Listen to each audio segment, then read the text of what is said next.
Hello there. Good morning, good afternoon, or good evening. No matter where you're calling from, it's great to see you in today's session. The first session of 2026. I hope you've all had an amazing break, a well-earned rest, and you're ready to hit the ground running in 2026 as we are here on the Waybook World. Um, it's great to see your familiar names again. So if you are back here once again, welcome back. Good to see you all. And if this is your first time, welcome to our feature update session, the first one of the year. We'll get a sense of what has gone out into your accounts over the holidays, how we've made Waybook better whilst you rest, and of course, what's coming up over the next few weeks and months as well. So let's keep this as interactive as possible. Please feel free to just say in the chat um, who you are, where you're calling from, perhaps, and feel free to say hello. For those of you who I've not had the pleasure of meeting, I'm Mike. I'm one of the co-founders here at Waybook. And we also have the fantastic Elle in the background, who is been part of Waybook since the very inception also, and is based in Birmingham. Hey, Frank from St. Louis. We've got Shannon from New Orleans. I'm currently in Cape Town. I'm normally in London, but if any of you have ever been to London, particularly in January, then I don't need to explain to you why I'm in Cape Town because it's summer here and it's lovely. So without further ado, let's jump in to see what we're covering in today's session. It's been a busy month, even though we've had some time off in between. There's a few things that we're going to be covering today. They are a new column layout for more flexible designs. We're very excited about this, and I'll explain a little bit why it's quite a one dear to the team's heart. We also have the ability for you to specify question types in AI Test Generator, which is super exciting. And I'll dive into that in a moment. We also have a new question type, but the eagle-eyed amongst you might have noticed this, but it's actually a setting on another question type. So I'll show you what that is. But ultimately, it enables you to do survey-style questions within your documents. We have enhanced the AI assistant. So we released in January and shared with you in January how we've optimized the AI assistant station. And now we've optimized that even more by enabling follow-up questions across the board. And we have totally changed and streamlined the editing toolbar. I say totally changed. I'm being a little bit dramatic when I say totally changed, but we have optimized that and we've changed the way in which you can create documents from a quick add view as well.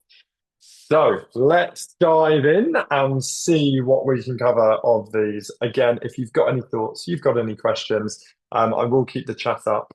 So please do keep them coming and we will go from there. So the first thing we're going to look at is a column layout. Now, why did we do this? I hear you cry. And it's basically because we always want to enable you to have a clear way of sharing your information, sharing your images, sharing your knowledge. And as you know, within Waybook, you can have everything: images, videos, text, call out boxes, all sorts. But we optimize Waybook for readability, which means the width of a document is set, the number of words on a line you have is structured for readability. But that can sometimes make it difficult if you want to have text next to an image or you want to have a few different columns of activity or information. Now, the reason why we've been reluctant to do this is because we wanted to do it in a way that is always accurate and responsive on all different document types. So if you create something on your massive screen in the office or at home, you need to make sure and have confidence that it works really well when someone's looking at that piece of knowledge on the go on their mobile devices. So we wanted to do this to make sure that you can have that flexibility of making your content look even better, but it's still fully responsive on all different devices. And the reason why we decided to do this is because we know that if you want different pieces of information and you want that side by side, you'll put it in a table, even if the columns aren't there. And sometimes that then becomes even harder to read. So if you have been using tables instead of columns, now, my friend, you have columns at your fingertips. So what this is, I don't have to re-explain what a column is. It basically is the ability for you to add columns as a content type. Now, this exists in all of your accounts, and it is, of course, available in the edit mode. So let's just dive in straight away. I can see you there, Emily, celebrating in the chat. Thank you. I have you in our mind when we were putting this out, and quite a few other amazing people. So we are diving into this document here. Of course, if you ever want to add something to your Waybook, there's a few different ways. You've got the access bar at the top here, so you can always see the different node types. So a node is our internal words for basically a blob of content within a step. So of course we can add in, the links, the videos, the PDF, whatever else. If you click on the column, that will just create a 2 by 2 column or a 1 by 2 column. Now within here, you'll have that secondary bar that comes up. So you can now add another column. You can add as many or as few as you like, and you can also move those columns as well. And of course, delete the whole thing as well.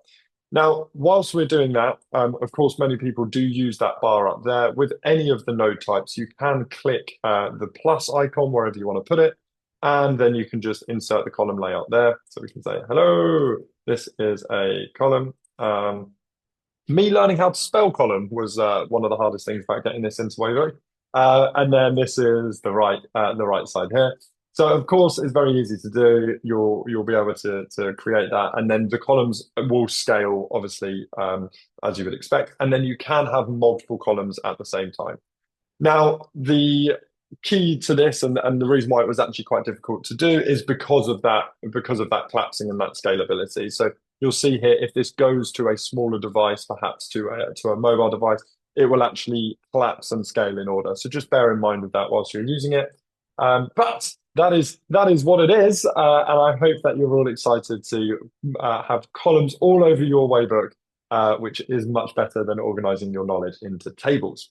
So that's number one. It's out in the wild. It's available for you to start using as soon as you can.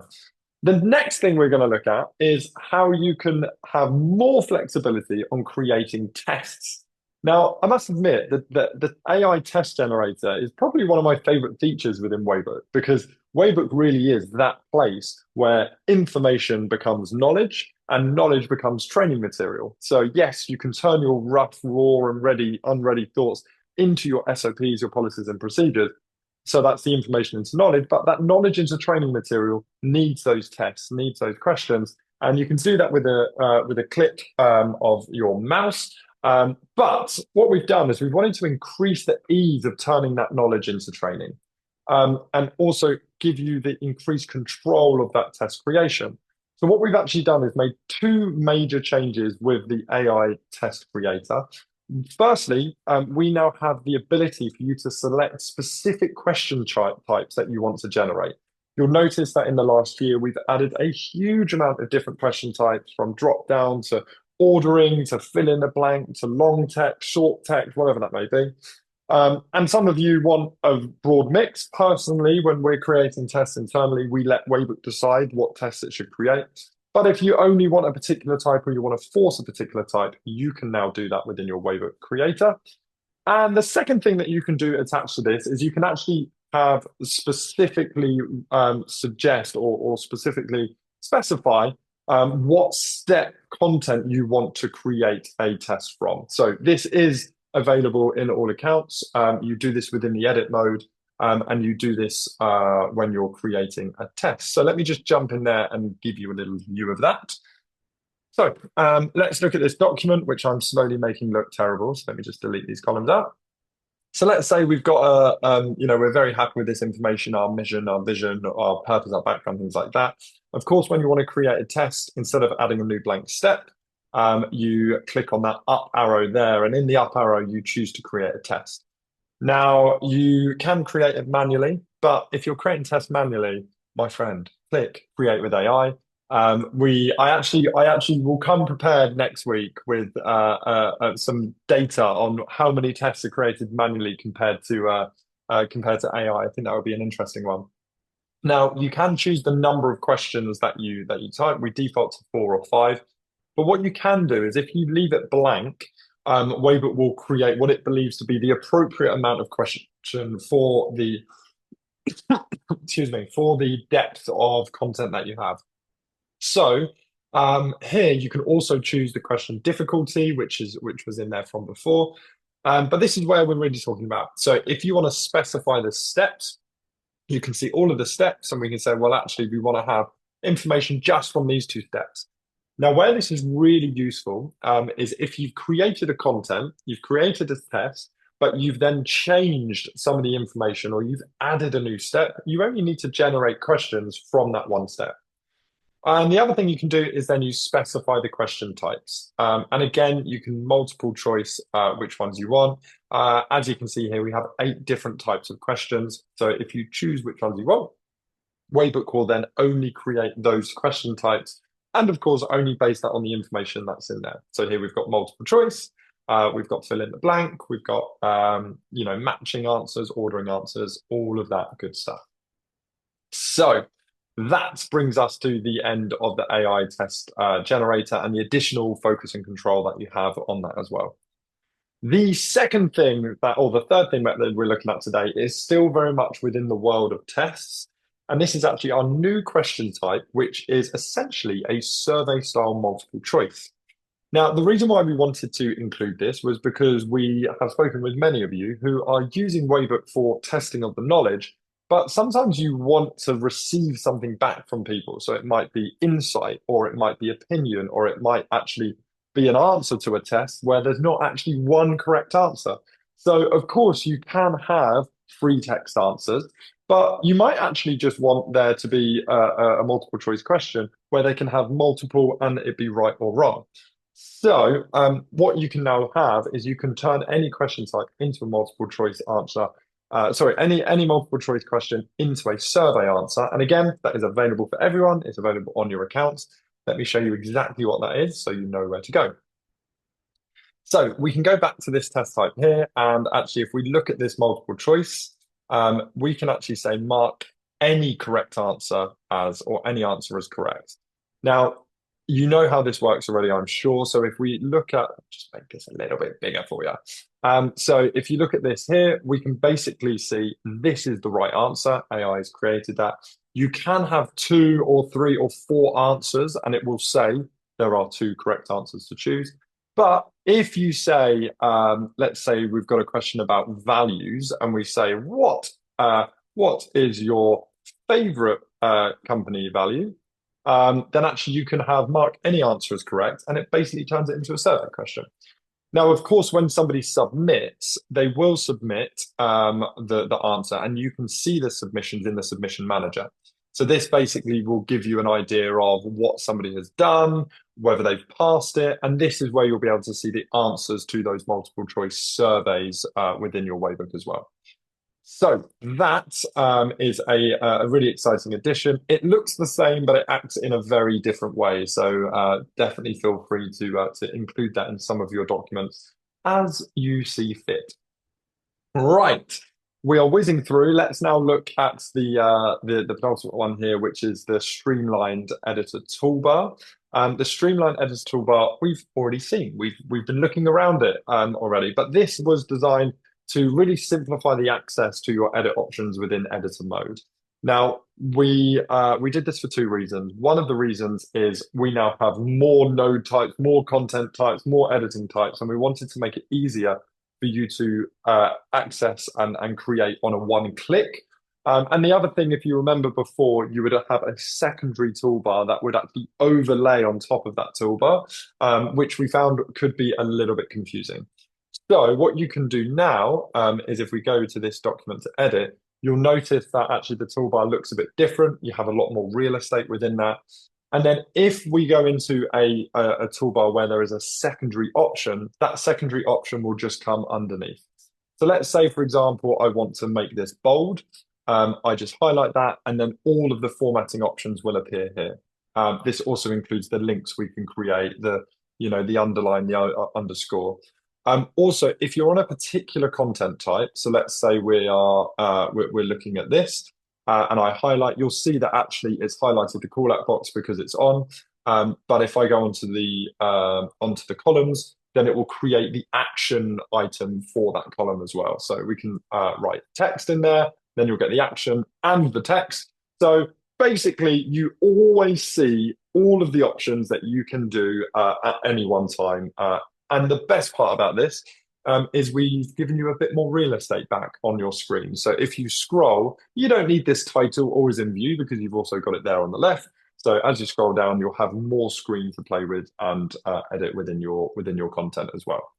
So that is an absolute whistle-stop tour on everything that we've been getting out into your account over the last couple of weeks. We do have a lot more, believe it or not, and there is a lot of stuff which is cooking. One thing that is exceptionally close, and actually we will start going out into our accounts very soon, is improved reports. So improved reports, massive overhaul. You're going to get a lot more information. You're going to get a slightly different view. You're going to get the ability to actually save a lot more reports. That is almost ready. It's actually in final testing internally. If you did want to get a quick access to that and be a beta tester on that, please let Elle and the team know, and we'll get you on that. The second thing, and I know I announced this last month that is in works. It's just about to start in its development. Is our flowchart builder. So we know that lots of people will add flowcharts in to your Waybook account from Visio or whatever else that may be. And Lucidcharts, you will be able to create your own flowcharts internally within Waybook very, very soon. And of course, there is so much more. So if anybody has any thoughts, any questions, any queries, any feedback, you know where we are, and we absolutely love hearing from you. So please don't be a stranger and do get in touch. So that brings us to the end of today's session. I'd like to thank you all so much for joining me. If you've got any thoughts or questions, now is the time. And I have seen that we've got a question in the Q&A from an anonymous attendee. So thank you very much. You said, can we get a dark mode? Oh, okay, dark mode. You know what? We used to have a lot of requests for dark mode, and now we haven't heard it for a while. Can I just see some thumbs up or I guess thumbs down if you don't really care about it? If dark mode is a good thing for you guys to have. It's certainly something that we'll put on our roadmap and explore. Okay, Angela, we like a dark mode. Sounds good. Shannon likes a dark mode. Okay, there's a few thumbs there. There's a few thumbs. Yeah, Kwana likes a dark mode. I like a dark mode as well. So I'm with you, Frank. I'm in the same boat as you there. Okay, that's a good four thumbs in a quick succession. Joss, okay, all the thumbs are up now. Right. That is a great way for us to have that serious conversation when we have our next product meeting on Monday. So thank you for the feedback. Thank you for the thumbs. And if there's any other thoughts or questions, now is the time. The Frank wants to be. Okay, sorry, you've sent that as a private message. Some people can ask to be on the improved reports beta. Let us know here, or let us know in the on support or email, and we'll certainly get that toggled onto your account. So, ladies and gentlemen, thank you all so much for joining me today. It is a pleasure to see you coming back to these sessions all the time. If there's anything else we can do to help you continue to get your business on the same page, please do let me know. And until next time, I hope you have a fantastic continuation to your 2026. And I hope we can all enjoy some smooth scaling. Have a great one, and I'll see you soon. Bye bye.